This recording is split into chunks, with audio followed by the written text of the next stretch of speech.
नमस्कार. ग्रंथाली साहित्याच्या पारावर सर्व रसिकांचं आणि वाचकांचं अगदी मनापासून स्वागत करते. मी आजच्या कार्यक्रमाची संवादक डॉक्टर मृण्मयी भजक. 8 मार्च हा महिला दिन म्हणून जगभरात साजरा केला जातो. आज आपल्याबरोबर आहेत 8 लेखिका. त्यांची अगदी ओझरती ओळख करून देते. ख्यातनाम आणि ज्येष्ठ लेखिका ज्यांनी कारभारला मराठी घराघरापर्यंत पोहोचवलं त्या वीणाताई गवाणकर, लेखिका, पत्रकार, संशोधनपूर्ण लिहिणाऱ्या संजीवनीताई खेर, मौज प्रकाशनच्या संपादक आणि मनोवेधक, जगण्यावर भाष्य करणाऱ्या, कथा लिहिणाऱ्या मोनिका गजेंद्र गडकर, अनेक मालिका आणि चित्रपटांच्या पटकथाकार रोहिणी निनावे, चित्रकार, कवयित्री, लेखिका आणि शासकीय अधिकारी डॉक्टर मीनाक्षी पाटील, ललित लेखिका, समीक्षक, प्राध्यापक डॉक्टर निर्मोही फडके, सामाजिक प्रश्न, स्त्रीत्व यावर भाष्य करणारी आजच्या पिढीची कवयित्री वृषाली विनायक आणि ज्यांनी आजवर 50 पुस्तकांचे अनुवाद केलेत त्या सविता दामले. नमस्कार. सगळ्या लेखिकांचं पारावरच्या गप्पांमध्ये अगदी मनापासून स्वागत करते. आजचा पारावरचा भाग हा महिला दिन विशेष आहे. हो, महिला दिन विशेष म्हणून फक्त महिलांनी पाहायचा असं काही नाही. सगळ्यांनी ह्या कार्यक्रमाचा आस्वाद घ्या आणि कसा वाटतोय हा भाग हे जरूर खाली कमेंट बॉक्समध्ये सांगा. तुम्हाला काही बोलायचं असेल, व्यक्त व्हायचं असेल तर त्यासाठीही कमेंट बॉक्स आहेच. हो, पण आधी ग्रंथाली वॉच हे यूट्यूब चॅनल सबस्क्राईब करा. यावरचे व्हिडिओ आपल्या परिचितांमध्ये भरपूर शेअर करा. त्यांनाही लाईक करू द्या, आपणही लाईक करा.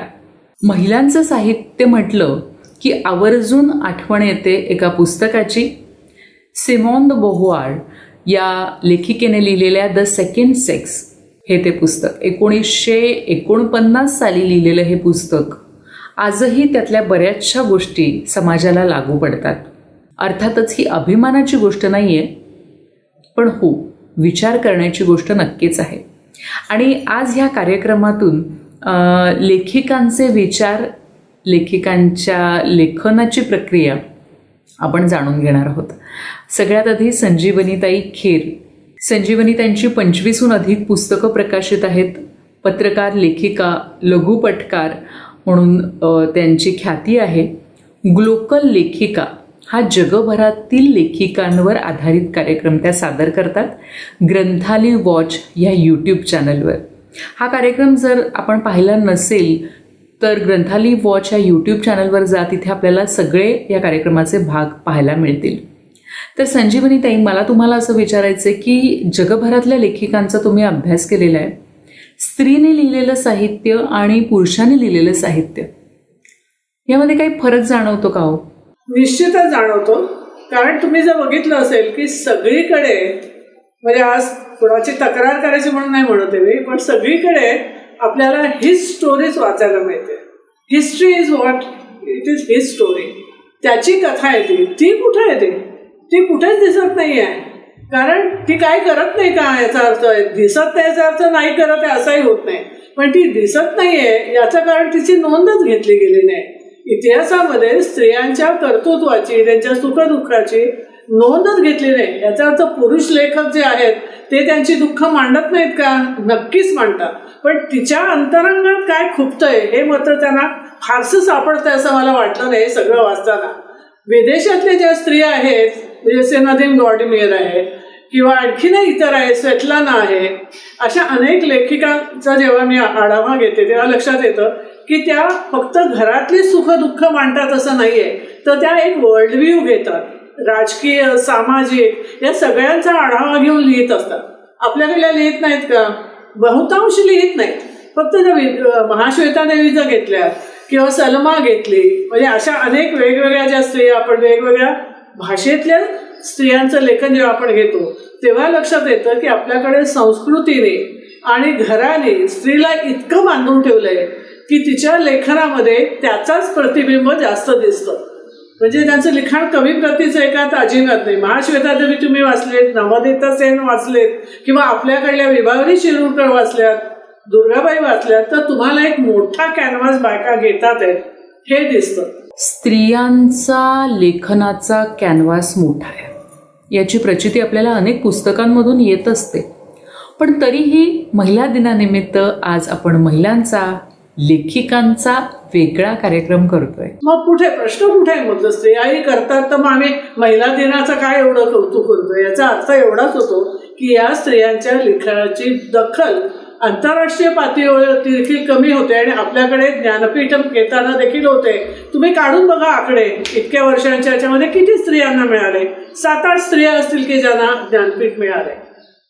काय होतं मी तुम्हाला सांगते की ज्या वेळेला स्त्रिया, आता राजघराण्यातल्या स्त्रिया, त्यांना सगळं, राजकारणीला सगळं शिक्षण मिळालेलं असतं, परंतु लग्न झाल्यानंतर ती काय करते? सुंदर दिसते. राजकारण्या म्हटलं की सुंदर असं आपल्या डोक्यात आहे. ती सामान्य असली तरी ती सुंदर. मग तिने एक राजाला वारस दिला की तिचं काम झालं, तिने चैनीत आयुष्य घालवायचं. त्यामुळे इतिहासामध्ये जे चित्रण आहे स्त्रियांचं ते अशाच प्रकारे आहे की त्या काही केलेलंच नाही, त्या बॅकग्राऊंडला आहेत.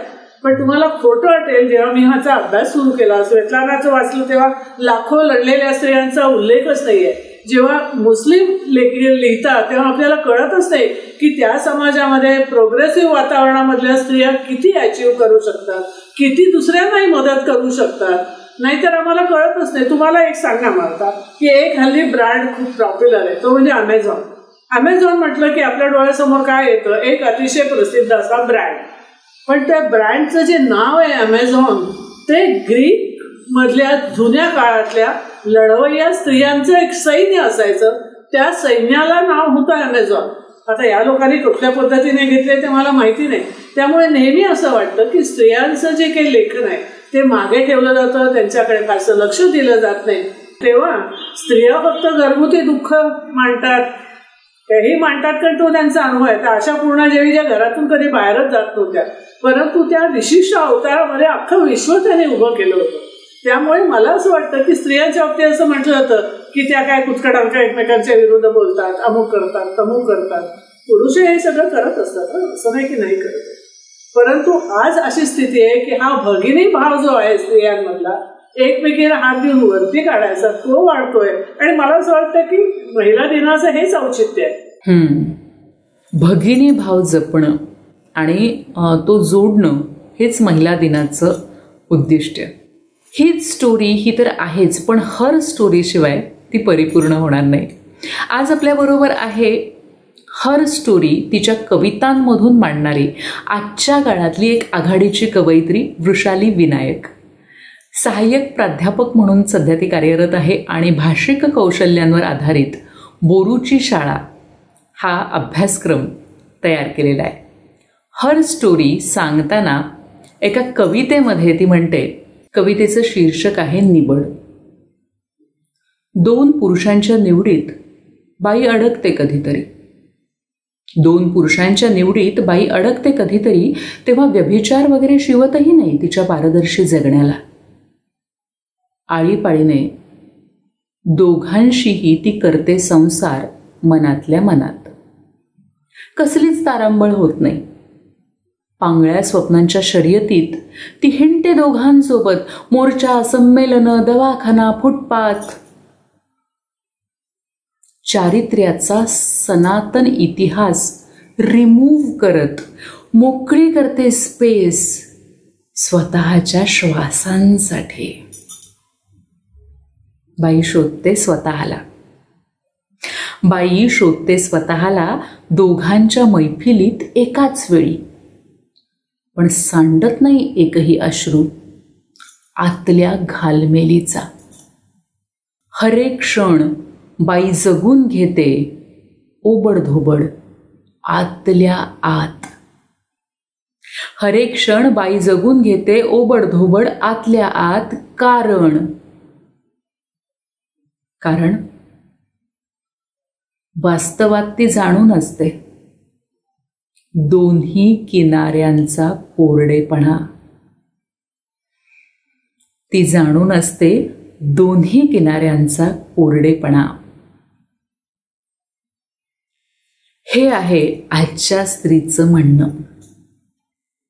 आपण वृषालीलाच विचारूया की आजची हर स्टोरी आणि आधीच्या पिढीची हर स्टोरी, म्हणजे आधीच्या पिढीतल्या लेखिकांचं लेखन, याबद्दल तिला काय वाटतं.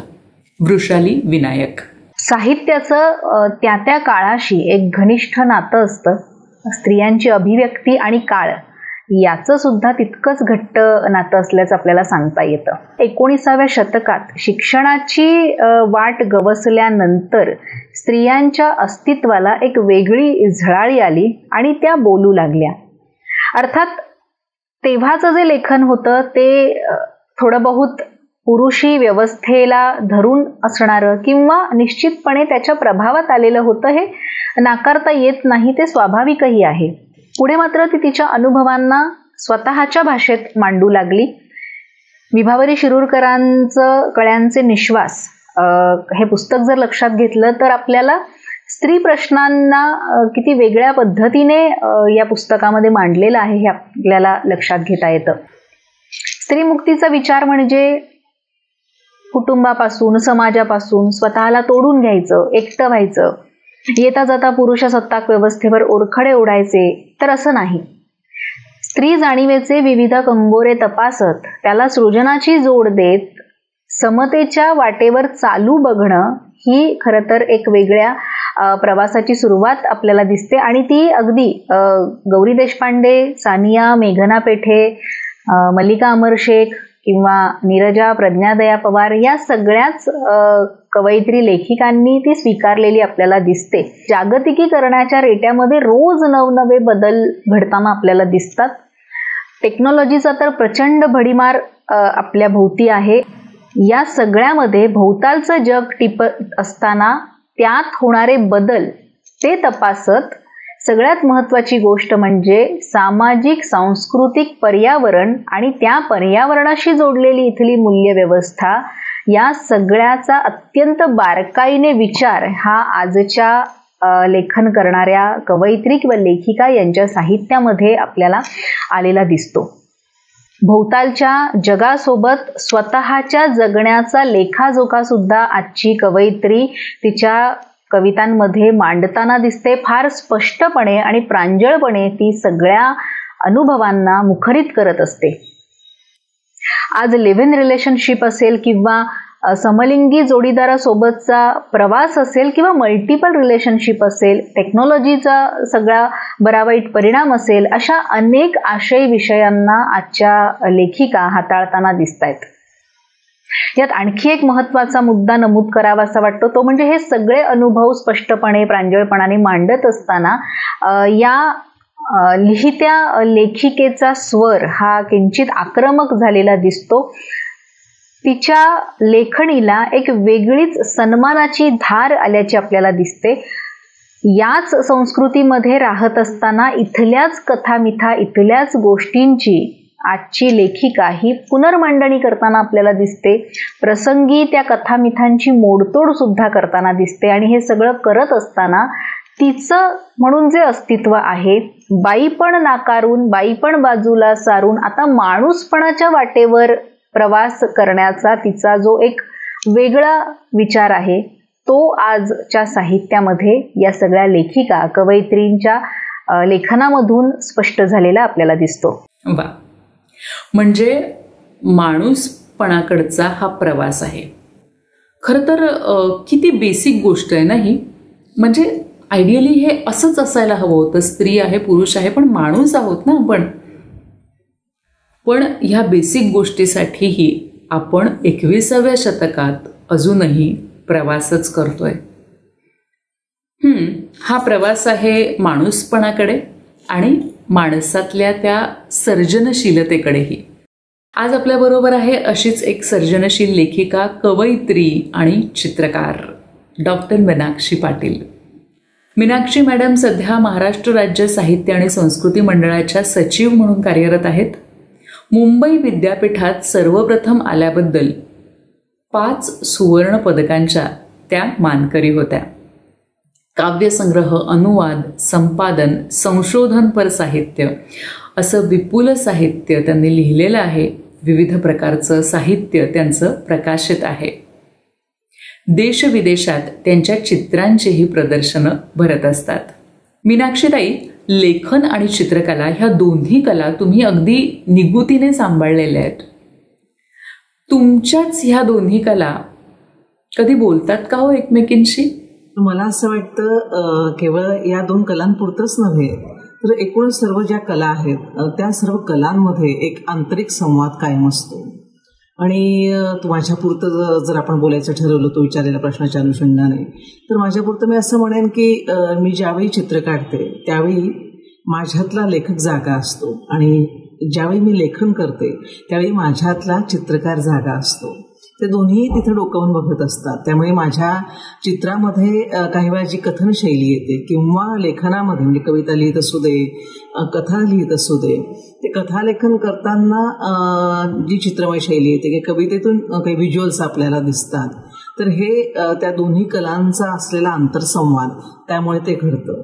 आणि मला असं वाटतं की हा एक आनंद जो मी घेते एक सर्जक व्यक्ती म्हणून, तर तोच आनंद चित्र बघणारे चित्ररसिक असतील किंवा कथा कविता वाचणारे वाचक असतील, या दोघांनाही तो आनंद नक्कीच मिळतो असं मला वाटतं. आणि या अर्थाने माझी लेखन कला आणि चित्रकला या दोघींचं खूप सुंदर नातं आहे आणि त्यांच्यातला सुंदर संवाद हा नक्कीच घडत असतो असं मला ठामपणे वाटतं. मीनाक्षीताई, संत कवयित्रींची मोठी परंपरा महाराष्ट्राला आहे. तुम्हाला तर काश्मीरची संत कवयित्री लल्लेश्वरी ही पण जवळची वाटली, भावली. तुम्ही त्यांच्या साहित्याचा अभ्यास केला आणि एक पुस्तकही तुमचं छान प्रकाशित आहे, ललदेस ललबाय.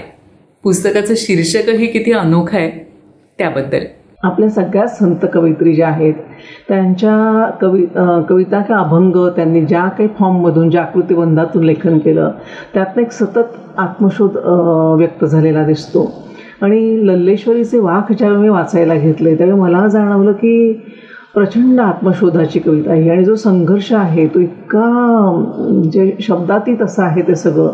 तिने ती काही जगली, जे काही भोगलं तिने जे काही अनुभवलं ते अगदी म्हणजे तिच्या त्या वाकमधनं आपल्याला जाणवतं की सर्व प्रकारच्या चौकटींपासून मुक्त झालेलं असं व्यक्तिमत्व, म्हणजे जात, धर्म, लिंग, पंथ याच्या पलीकडे गेलेली आणि प्रखर आत्मभानाची, आत्मशोधाची अशी ती कविता मला वाटली. तर लल्लेश्वरी ही खूप वेगळ्या पद्धतीने रिलेट करता आलं. त्यामुळे माझ्या कवितेतून नंतर इतर लेखनातूनही मी तिला पत्र लिहिली.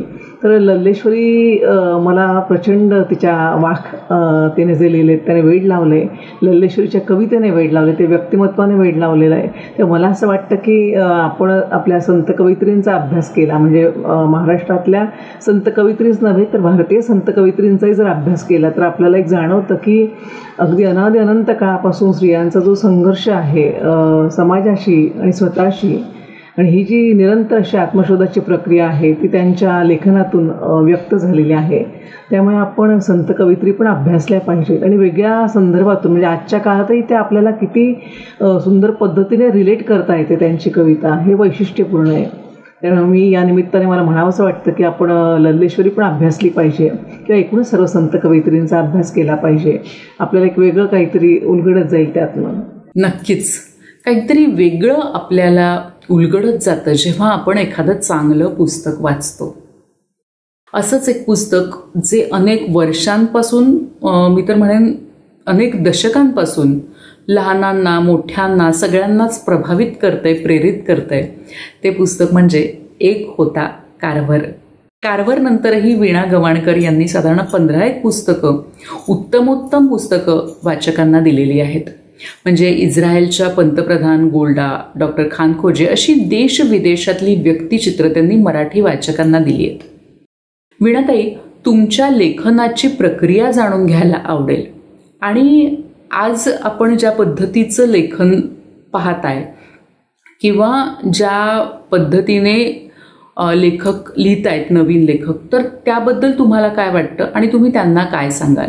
लेखनासंबंधी जेव्हा तुम्ही मला प्रश्न विचारता तेव्हा मला एक आवर्जून सांगायचं वाटतं की मी प्रतिभा संपन्न लेखिका नाही. कथा, कादंबऱ्या, कविता हा माझा प्रांत नाही. वाचनातून मला आवडलं म्हणून त्याच्यावर अधिक वाचन करून संशोधन केलं आणि मग असं वाटतं हे आता कोणाला तरी सांगितलं पाहिजे, आपल्याला नीट समजले की नाही हे बघण्यासाठी लिहून काढलं पाहिजे. तेव्हा ते माझ्याकडून लिहिलं जातं. काहीही लिहायचं म्हटलं म्हणजे जे तुमचं कल्पनाशक्तीवर अवलंबून नाही किंवा जे तुम्ही कथा कादंबरीच्या रूपात मांडणार असं, तर त्याबद्दल काही वेगळं म्हणता येईल. परंतु जेव्हा मी एखाद्या व्यक्तीचा जीवनाचा आलेख मला मांडायचा असतो तर केवळ एखादं चरित्र वाचून भागत नाही. मला त्यासाठी अवांतर वाचन करावं लागतं. तो ज्या प्रदेशातली ती व्यक्ती आहे तिथली राजकीय, सामाजिक, धार्मिक, सांस्कृतिक ह्या सगळ्या ज्या पार्श्वभूमी असतात, जे ताणेबाणे असतात ते लक्षात घ्यावे लागतात. तरच त्या व्यक्तीचं कर्तृत्व काय, त्या व्यक्तीचं महत्त्व काय, ती काही अवकाशातून आलेली नसते. तर ही व्यक्ती घडली कशी यासाठी ते वाचावं लागतं. आणि जेव्हा ते मी लिहिते तेव्हा ते मला कोणाला तरी सांगायचं असतं. तो काही माझा संदर्भ ग्रंथ नसतो किंवा कोश वाङ्मयाप्रमाणे सर्व जमलेली माहिती कोंबून भरायचं नसतं. तर मला त्या व्यक्तीचा परिचय करून द्यायचा असतं, त्याची ओळख वाचकांना करून द्यावी. जे नाही आपल्याकडे ते काहीतरी सांगावं एवढा हेतू असतो. बरं, एकदा लिहून ते होत नाही. माझं समाधान होईपर्यंत मी 2-3 वेळा ती लिहिते. आणि जेव्हा मला असं वाटतं की माझ्याकडून आता लिहून झालंय तेव्हा मी त्याचं स्वतःच एकदा मोठ्याने वाचन करते. मोठ्याने वाचन का करते तर त्यातून तुम्ही अडखळताय का, विरक्ती होते का, चुकीचा शब्द पडलाय का, वाचताना त्या वाक्यामध्ये वाचकाला दम लागेल का, हे सगळं बघतेच. परंतु त्यात एक लय असायला पाहिजे. आणि दुसरी गोष्ट, एका माणसासंबंधी असल्यामुळे आपण त्याचा योग्य तो मान ठेवून योग्य त्या पद्धतीने शोध घेतलाय की नाही याची स्वतःलाही टाकली पटली तर त्यात सहजपणा येऊ शकतो. आता तुम्हाला माहितीची साधनं खूप झाली म्हणून गुगलवर सापडणारी माहिती ताबडतोब तशीच्या तशी मी कधीच घेईन, कारण ती खरी आहे का खोटी आहे यासाठी तुम्ही आधी वाचन केलेलं असेल तर ते तुम्हाला समजतं. पुष्कळदा मी बघते कट पेस्ट करून हल्ली पुस्तकं ती लगेच लक्षात येतात, कारण त्या लेखकाचं चिंतन मनन काहीही नसतं. मिळालेली माहिती तो फक्त सगळं त्याचे स्वतःचं जे व्यक्तिमत्व असतं, लेखकाचं सुद्धा व्यक्तिमत्व त्याच्या लेखनाशी जोडलेलं असतं. तुमच्या व्यक्तिमत्वाशी जेव्हा तो विषय जोडला जातो तेव्हाच तो तुम्हाला अधिक सहजपणे सांगता येतो असं मला वाटतं.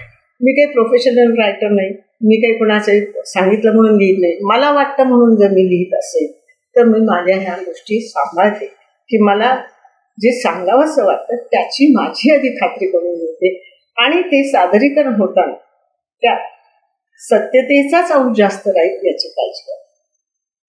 त्याच्यामुळे नुसत्या कटपेस्टवरती माझं लिहून होत नाही, ते मी उलटसुलट तपासते आणि चरित्रकाराने नेहमीच दुसरी बाजू काय, त्याची तिसरी बाजू सुद्धा त्या व्यक्तीची काय आहे याचा शोध घ्यायला हवा. आणि त्यासाठी घाईघाईने लिहून होत नाही, त्यासाठी थोडा ठहरावं लागतं, थोडंसं थांबावं लागतं, स्वतःला नीट आकलन झालं ते बरोबर आहे ना याची खात्री करून द्यायला लागते. आणि ह्या गोष्टी आत्ताच्या घाईच्या घड्याळापुढे थांबण्याच्या या जगात जरा कठीण झाल्या. लोक घाई करतात आणि ती त्यांच्या पुस्तकातून दिसते ना. त्यांनी त्यांच्या संहितेवर कष्ट घेतलेले असतात ना लेआउटवरती कष्ट घेतलेले असतात. त्याच्यामुळे मला असं वाटतं विशेषतः हल्लीच्या तरुण लेखकांनी लिहा, थांबा, वाचा आणि त्या जे काही तुम्ही लिहिता त्यापासून थोडंसं डिटॅच व्हा, दूर व्हा, थोडं थांबा, पुन्हा वाचा आणि स्वतःच तिचे संपादक व्हा. म्हणजे तुमचं लेखन अधिक रेखीव, ठाशीव आणि भरीव होईल. धन्यवाद. तुम्हीच तुमचे संपादक व्हा. पण एखादी लेखिका जेव्हा लेखिका पण असते आणि संपादक पण असते तेव्हा काय? मोनिका गजेंद्र गडकर आज आपल्या पारावर आल्या. भूप, आर्त, शिल्प, त्रिपर्ण असे कथासंग्रह त्यांचे प्रकाशित आहेत. उगम ही कादंबरी देखील आहे.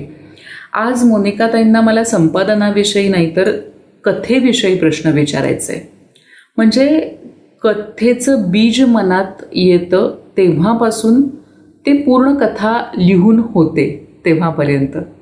तर काय असते ही प्रक्रिया, कसा असतो हा प्रवास एक कथा लेखिका म्हणून? कथेचं बीज मनात पडल्यानंतर ते कसं रुजतं आणि ती कथा कशी आकार घेत जाते हे सांगणं खरं तर खूपच अवघड गोष्ट आहे. एकतर कथा सुचणं हा भागच कथा लिहिण्यामागचा फार मोठा भाग असतो. एखादं बीज तुम्हाला खुणावत नाही तर मला असं वाटतं की अनुभव अनेक प्रकाराने तुकड्या तुकड्याने तो तुमच्या मनात रुजत जातो आणि एक जिगसॉ तयार होतं आणि त्याच्यातून एक वेगळीच कथा आकाराला येत असते. त्यामुळे मनामध्ये जर एखादं बीज तयार झालं आणि त्याची कथा करायची असेल तर मला प्रचंड अस्वस्थता येते आणि त्या अस्वस्थतेमध्ये मला अनेक प्रश्न पडायला लागतात माणसांबद्दल, आयुष्याबद्दल, त्यांच्या दुःख वेदनांबद्दल आणि त्या प्रश्नांचा शोध घेत माझी कथा चालू होत राहते. कधी कधी असं होतं की कथेचा शेवटच आधी दिसत असतो आणि तो पकडण्यासाठी म्हणून सगळा प्रवास सुरू होतो, पण तो प्रवास कसा करायचा हे मात्र खूप अडखळत माझ्या मनाची प्रक्रिया होत असते की खुणावत तर आहे तो अनुभव, त्या अनुभवाचं पूर्णतः रूप तर दिसतं आहे परंतु तो पकडता येत नाही, अशी काहीतरी अवस्था होते. आणि मग एक प्रकारचा शोध माझा सुरू होतो. मग तो माणसांचा असतो, कधी कधी तो अनुभव साक्षात दिसतो आहे पण आपल्याला सापडत नाहीये, याचीच एक अस्वस्थता येते आणि त्याचंही एक नैराश्य तयार होतं आणि त्या नैराश्यामधनं परत बाहेर पडण्यासाठी किंवा नवीन नवीन कोडी परत मन तयार करत राहतं, ते तुमच्या समोर टाकत राहतं आणि ते कसं सोडवत जायची कोडी ह्याच्या जंजाळामध्ये मी अडकली जाते.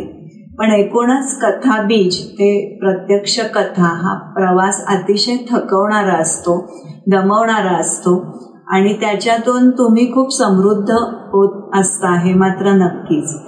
मी कथा कधीच एका बैठकीत लिहू शकत नाही. माझी कथा जवळजवळ 1-2 महिने चालू असते.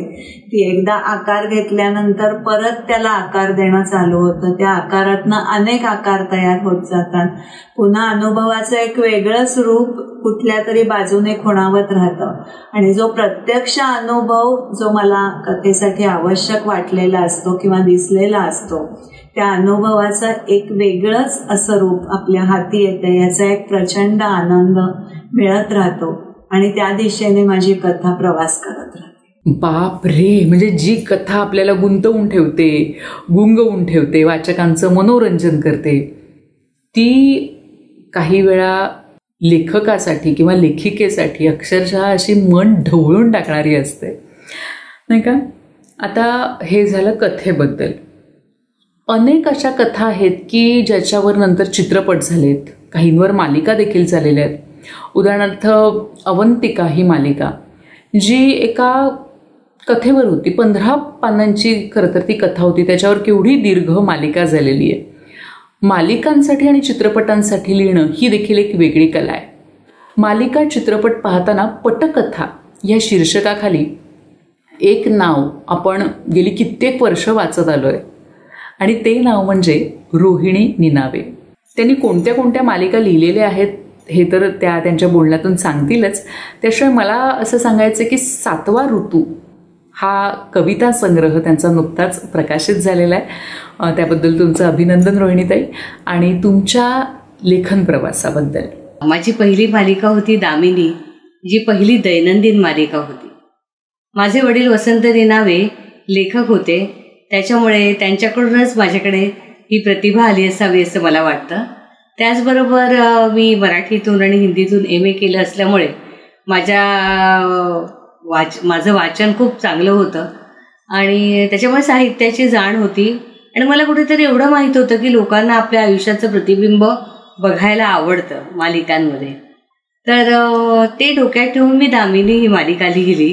त्याआधी एकही दैनंदिन मालिका झाली नव्हती, म्हणजे हिंदीमध्ये झालं होत्या शांती स्वाभिमान वगैरे, पण दामिनी ही मराठीमधली पहिली दैनंदिन मालिका.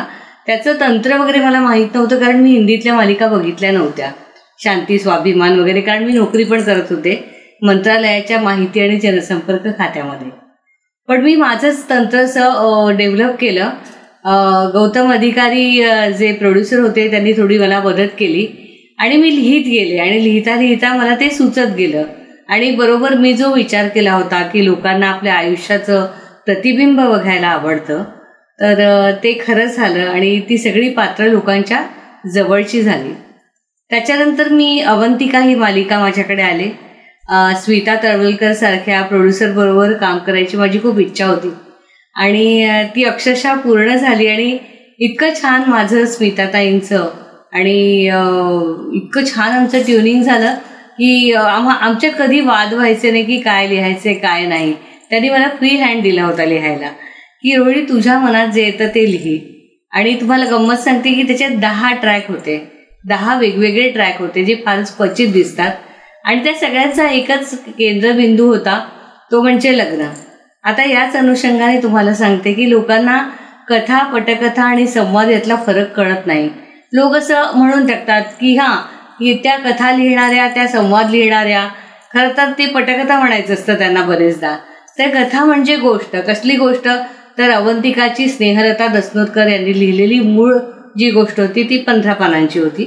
त्याचे आम्ही 750 भाग केले. ते कसे केले तर ती गोष्ट आहे ती डेव्हलप केली की जर अवंतिकाचं घराणं असेल तर मग तिचे मित्रमैत्रिणी कोण असतील, तिचं लग्न झालं ते घर कसं असेल, बरीच पात्र त्याच्यामध्ये नव्हतीच अर्थात, ती डेव्हलप केली. आणि लग्न हे एक सूत्र ठेवून ती पटकथा म्हणजे त्यांच्या घरचे ट्रॅक, तिच्या आसपास असणाऱ्या लोकांचे ट्रॅक्स डेव्हलप केले आणि त्याच्याप्रमाणे ते मांडत गेले एका पाठोपाठ एक. तर त्याला पटकथा म्हणतात.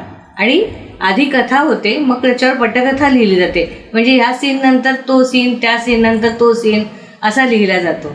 आणि मग त्याच्यानंतर ते डायलॉगसाठी जातं. डायलॉग लिहून झाल्यावर एडिटिंग टेबलवर त्याचं एडिटिंग होतं आणि मग म्युझिक टाकलं जातं आणि मग तो एपिसोड तुम्हाला बघायला मिळतो. तर त्याच्यानंतर मग ते अवंतिका, आणि अवंतिका किती लोकप्रिय झाली तुम्हाला माहीतच असेल. दामिनीमुळे कॉन्फिडन्स आलाच होता, पण अवंतिकामुळे जास्त कॉन्फिडन्स आला. आणि आमचं नशीब खूप चांगलं होतं की आम्हाला चांगले प्रोड्युसर मिळाले, शशांक सोळंकी, विद्याधर पाठारे यांच्यासारखे, राकेश सारंग वगैरे, की ज्यांना या सगळ्यातलं ज्ञान होतं, समज होती. आणि त्यावेळेला फार लिमिटेड एपिसोड्स होते, म्हणजे तरी 700-750 तर झालेलेच आहेत त्याचे पण, कारण त्या सिरियल्स चालल्या. तर त्याच्यामुळे तो एक कॉन्फिडन्स आला की आपण हे लिहू शकतो. आणि हळूहळू माणूस शिकत जातो ते तंत्र की कसं लिहायला पाहिजे. आणि आपण जे घेतलं आहे, आपण जे वाचलं आहे ते चांगल्यात चांगलं कसं मांडता येईल याचा प्रयत्न केला. त्याच्यानंतर कळत नकळत मालिका होती, अवघाची संसार होती, अधुरी एक कहाणी होती, अशा एकामागून एक मालिका मी लिहित गेले. त्याच्यानंतर मन उधाण वाऱ्याचे, पुढचं पाऊल, अशा बऱ्याच मालिका माझ्याकडे येत गेल्या. रोहिणीताई, इतकी वर्ष तुम्ही ह्या क्षेत्रामध्ये काम करताय, मालिका लेखन करताय, चित्रपट लेखन करताय. मालिकांमधली जी नायिका असते तर ती काळानुरूप बदलली आहे असं तुम्हाला वाटतं का हो? नायिकांविषयी बोलायचं झालं तर पूर्वीच्या नायिका होत्या तशाच आजच्या आहेत. म्हणजे सोशिक म्हणतात जसं, सुस्वभावी, सुसंस्कारी अशा नायिका दाखवल्या जातात. पण मला असं वाटतं की आज परिस्थिती बदलली आहे, मुलींच्या विचारात बदल झाला आहे, त्यांच्या कार्यक्षेत्रात बदल झाला आहे.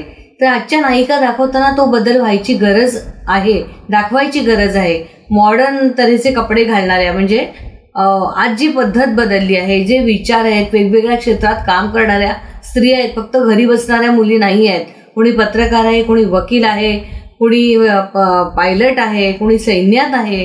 वेगवेगळ्या तऱ्हेच्या मुली दाखवायला पाहिजे. त्यांचे लग्नाविषयीचे विचार, त्यांचे आयुष्याविषयीचे विचार हे खूप बदललेले आहेत. तर आजच्या पिढीचे विचार सुद्धा दाखवायला पाहिजे आणि आजची नायिका मालिकांमधून दाखवली पाहिजे असं मला वाटतं. अनुवाद हाही साहित्याचा एक महत्त्वाचा भाग आहे. अनुवाद म्हणजे परक्या भाषेतील, मातीतील साहित्य आपल्या भाषेत आणणं. आज पारावर आले आहेत ख्यातनाम अनुवादक सविता दामले. अनुवादक, लेखिका, कवयित्री, पत्रकार अशी जरी त्यांची ओळख करून देता आली तरी मुख्यत्वे करून अनुवादक म्हणून त्यांची ख्याती आहे. इंग्रजीतून मराठी, मराठीतून इंग्रजी असे जवळपास 50 पुस्तकांचे अनुवाद त्यांनी केलेले. त्यांची बरीच पुस्तकं ही लोकप्रिय झालेली आहेत. जाणून घेऊयात अनुवादाविषयी त्यांच्याकडूनच. सविता दामले. अनुवाद हे साहित्यातील महत्वाचे दालन आहे. सहसा अनुवाद हा दुसऱ्या भाषेतल्या सकस दर्जेदार लेखनाचा होत असल्यामुळे हे दालन लक्षवेधी ठरते. वेगळ्या भाषेतील, वेगळ्या भूमीतील माणसांचा सांस्कृतिक अवकाश अनुवादक आपल्या भाषेमध्ये उचलून आणत असतो.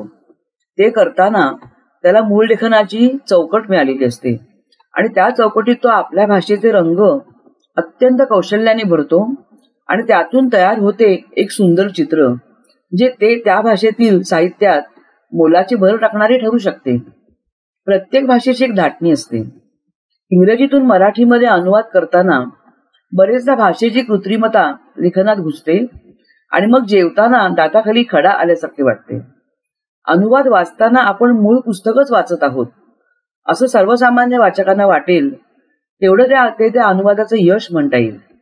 अनुवाद हा कधीही शब्दाला शब्द ठेवून होत नसतो, कारण प्रत्येक शब्दाला संदर्भानुसार वेगवेगळे अर्थ चिकटलेले असतात. अनुवादकाला ते अर्थ शोधावे लागतात. त्यामुळे साहित्यिक अनुवाद हा नेहमी भावानुवादच असतो.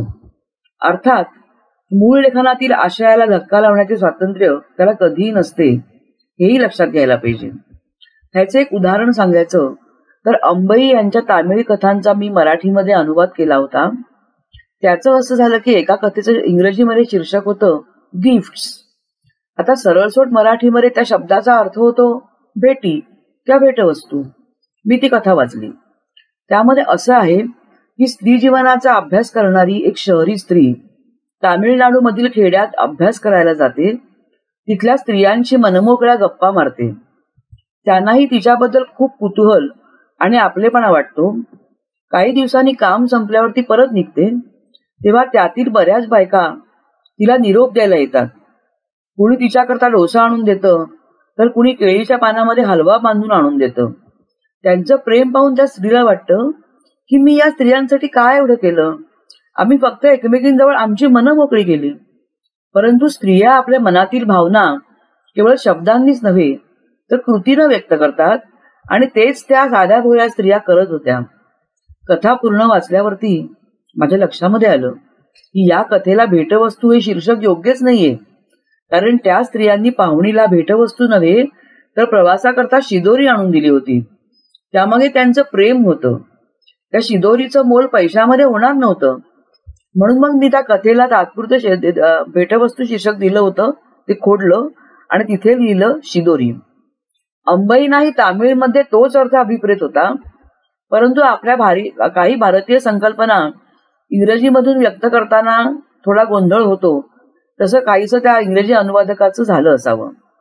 अशा वेळेस पुढल्या अनुवादकाला आपल्या भाषेतील समर्पक शब्दाकडे जावं लागतं आणि म्हणूनच मी याला अनुसर्जन असं म्हणते. अनुवादक पुस्तकाच्या प्रेमात पडला तर अनुवाद करताना त्यालाच खूप मजा येते. मग ती मजा तो वाचकांपर्यंत पोचवू शकतो. हे झपाटलेपण अनुभवणं हाही अनुवाद प्रक्रियेचा एक भाग आहे असं मी म्हणेन. आज जवळजवळ 50 पुस्तकं माझ्या हातून अनुवादित झाली आहेत. त्यामुळे हा झपाटलेपणाचा अनुभव मला वारंवार घ्यायला मिळतो, हे भाग्यच म्हटलं पाहिजे, नाही का? धन्यवाद. लेखनाचे वेगवेगळे पदर उलगडत असताना महाराष्ट्राला मोठी वैचारिक परंपरा लाभलेली आहे. वैचारिक लेखनामध्ये स्त्रियांच्या योगदानाबद्दल बोलतील प्राध्यापिका, 8 पुस्तकांच्या लेखिका, संपादक, मराठीच्या अभ्यासक डॉक्टर निर्मोही फडके. मराठी साहित्याची रुजवात होण्याच्या काळात म्हणजेच 11व्या-12व्या शतकात किंवा त्याच्यानंतर महानुभाव पंथामध्ये एक तेजस्वी आणि अतिशय सर्जनशील अशी स्त्री होऊन गेली. तिचं नाव महदंबा. स्वामी चक्रधरांची शिष्या असलेली महदंबा हिने कृष्ण रुक्मिणी स्वयंवराच्या वेळी गाण्यासाठी जी गीतं गायली जातात ती लिहिली, ज्यांना धवळे असं म्हटलं जातं. ही मराठीतली आद्य कविता. मराठी साहित्यातल्या वैचारिक किंवा ललित साहित्याचा विचार करताना महदंबेची स्मृती जागवल्याशिवाय आपल्याला पुढे जाता येत नाही. संत मुक्ताबाईंच्या जोडीला संत सोयराबाई, संत वेणाबाई, संत कान्होपात्रा, संत जनाबाई अशी संत कवयित्रींची मोठी मांदियाळी दिसते.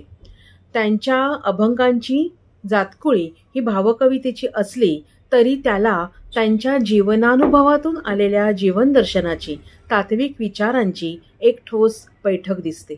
संत कवयित्रींच्या अभंगांमधला हा भाषेचा मधुरस आणि वैचारिक डंख झिरपला ब्रिटिशांच्या काळात नव्यानं शिकू लागलेल्या स्त्रियांच्या साहित्यामध्ये आणि लेखनामध्ये.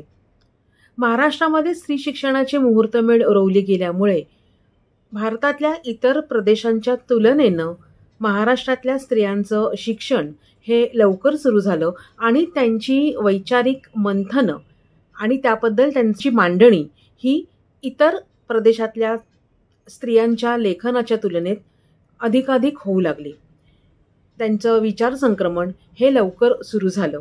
याकरता आपल्याला आभार मानायला हवेत सावित्रीबाई फुले, पंडिता रमाबाई रानडे, डॉक्टर रखमाबाई, डॉक्टर आनंदीबाई जोशी अशा अनेकानेक स्त्री विचारवंतांचे.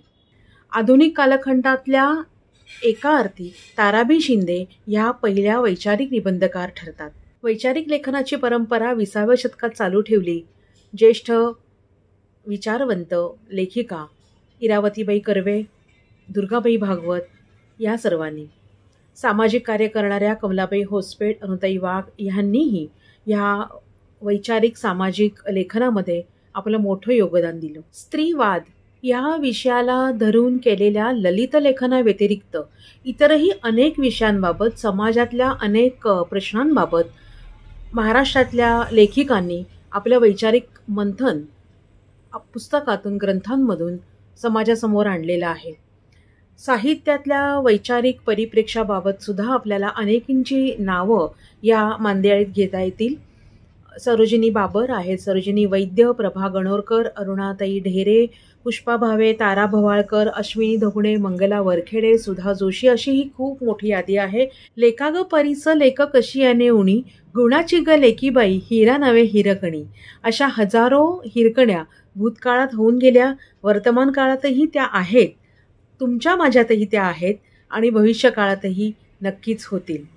जगण्याबद्दल विचार करण्याची कुवत स्त्री आणि पुरुष दोघांनाही आहे. त्याबद्दल लिहिण्याची, अभिव्यक्त होण्याची, वैचारिकदृष्ट्या व्यक्त होण्याची कुवत, कौशल्य, ते स्वातंत्र्य स्त्री पुरुष दोघांनाही आहे. अशा स्वयंप्रकाशित तारा आपल्याकडे होऊन गेल्या आहेत आणि होतीलही, ज्या जन्मसिद्ध वैचारिकदृष्ट्या मुक्ता होत्या, मुक्तच राहतील. धन्यवाद. वा, नक्कीच. हा आशावाद मनात रुजवून भगिनी भाव जपत आपण सगळ्याजणी पुढे जाऊया, हातात हात घेऊन एकमेकींना सावरत चालत राहूया, एक एक पाऊल पुढे टाकत राहूया आणि ते एक एक पाऊलच आपल्याला घेऊन जाईल त्या स्वप्नातल्या जगामध्ये. प्रवास खरं तर हा असाच पुढे निरंतर चालू राहणार आहे, पण कार्यक्रमात वेळ झाली आहे आज इथेच थांबण्याची. ग्रंथालीच्या अशाच वेगवेगळ्या कार्यक्रमांसह आपण सगळेजण भेटत राहू, वाचत राहू. नमस्कार.